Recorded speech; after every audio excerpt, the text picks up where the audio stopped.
Someone calls to ask for a favor. It's not the first time, not even the second. The conversation starts normally, almost warmly, and at some point a phrase shows up that isn't exactly a complaint, but isn't neutral either. Something like, "Sure, if you don't want to help me, I get it. I guess I'm on my own with this." No order, no threat. And yet something shifts inside. An uneasiness without a clear name, a kind of urgency to clarify that yes, of course, that wasn't the intention. And suddenly you're doing the thing you didn't want to do, convinced on top of it all that you chose to. That's what makes this so interesting. There was no visible pressure, no manipulation in the dramatic sense of the word. But something steered the decision from the inside, from the terrain of feeling rather than thinking. Emotional manipulation is hard to detect precisely because it doesn't arrive as an obvious external force. It doesn't look like a command or a blatant lie. It looks more like your own emotion, something that rises up from within and pushes you to act in a certain direction. Guilt, the fear of letting someone down, pity for someone who seems vulnerable, the sense of owing something to someone, the dread of losing a relationship. These are genuinely human experiences, and that's exactly why they can be used, sometimes without full awareness on the part of the person doing it, to condition someone else's behavior. The mechanism doesn't require calculated malice. In many cases, there isn't even a clear intent to manipulate. There are people who learned very early on that expressing suffering, fragility, or need was the most effective way to get what they wanted or to avoid being abandoned. That strategy became automatic, part of their relational repertoire, and it activates without any conscious plan behind it. What makes this especially difficult to navigate is that the person using it may genuinely believe their distress is real, and in many cases it is. The problem isn't the emotion itself, it's the role that emotion plays within the relationship, whether it shows up as a form of communication or as a tool to obtain something. When someone says, "You're going to make me look bad," or "If you don't come, I'm going to feel terrible," they may be expressing something completely sincere, but at the same time they're placing a responsibility on the other person that may not belong to them. They're saying, implicitly, that whatever the other person decides will determine their well-being. And that puts the other person in a position where saying no starts to feel equivalent to causing harm. It's not the same as making a request. It's much harder to resist because it touches something deep.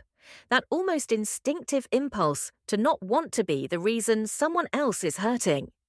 Guilt is probably the most commonly used channel in these kinds of dynamics. Not because it's the most aggressive, but because it's the most quiet and the most intimate. The guilt that someone else installs in you doesn't always arrive as a direct accusation. Sometimes it arrives as a sigh, as a sustained silence, as a reference to how things used to be, as a, "I know this doesn't matter to you." The person receiving it doesn't need anyone to say out loud that they did something wrong. They feel it on their own. And that internal feeling ends up functioning like a debt, something that has to be settled in order to get back to equilibrium.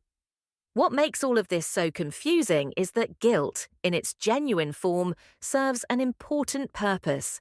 It signals when we've acted against our own values, when we've unintentionally hurt someone, when there's something worth repairing. But not all guilt has that origin. There's guilt that doesn't come from having done something wrong, but from having failed to meet someone else's expectations, from not fulfilling a role that someone decided belonged to you. Telling the difference between the two requires an internal distance that, in the middle of an emotionally charged situation, is very hard to hold on to. Fear works in a similar way. The fear of losing someone, of making them angry, of a relationship not surviving a refusal can lead people to give in on things they would never give in on with a clear head.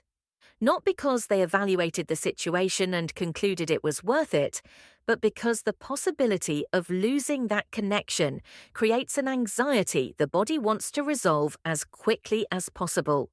When someone threatens to pull away, to stop talking, to say they don't know if they can keep going like this, they're activating that fear with a great deal of precision. And the person receiving it often doesn't process it as a threat. They process it as a signal that they need to try harder, that something in them is falling short. Compassion can be taken advantage of too. There are people who present their own fragility in a way that makes it impossible to set a limit without feeling cruel. Not because they're lying about their vulnerability, but because they reveal it at the exact moments when the other person is about to say no. The fragility becomes both a shield and a lever. The more empathetic the person on the other side, the easier it is to move that lever. Which means that people with the greatest capacity for care, for empathy, for attentiveness to others, are paradoxically the most exposed to this kind of dynamic.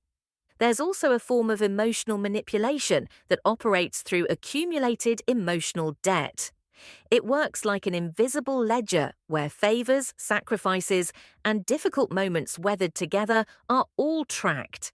And that ledger gets opened at the exact moments when someone tries to set a limit or make a decision that doesn't serve the other person.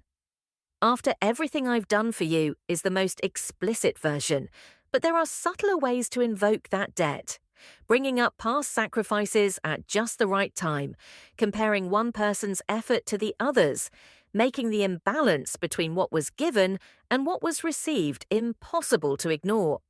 What gets installed is the feeling that saying no would be unfair, that there's still a balance that hasn't been settled.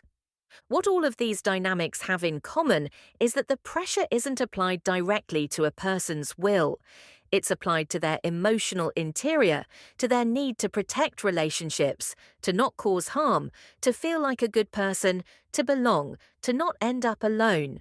And when that pressure works, the person who gave in doesn't feel like they were forced. They feel like they chose. They feel guilt or love or responsibility. They feel like it was the right thing to do. That confusion between genuine emotion and steered emotion is at the heart of why this is so hard to see from the inside. Recognizing it doesn't mean becoming suspicious of all affection or turning every relational conflict into a red flag. Human relationships are complex, and most of the time the emotions that move through them carry no hidden agenda. The difference shows up in patterns, in consistency, in whether you keep doing things you didn't want to do with a frequency that starts to feel worth noticing. It shows up in whether giving in brings relief or resentment, in whether the other person acknowledges the effort or simply takes it for granted and waits for the next one. There's a question that can help cut through the confusion in those moments. Am I doing this because I want to, or because I'm afraid of what happens if I don't? It's not always easy to answer honestly, but asking it interrupts the automatic response. It creates a small gap between the emotion and the action, a space where something like clarity can appear. Now, feeling guilty doesn't always mean there's something to repair. Feeling afraid doesn't always mean there's a real danger. Feeling sorry for someone doesn't always mean you're responsible for their well-being. Emotions are signals, but signals can be poorly calibrated. They can be placed there by someone else. They can be echoes of old stories that no longer apply.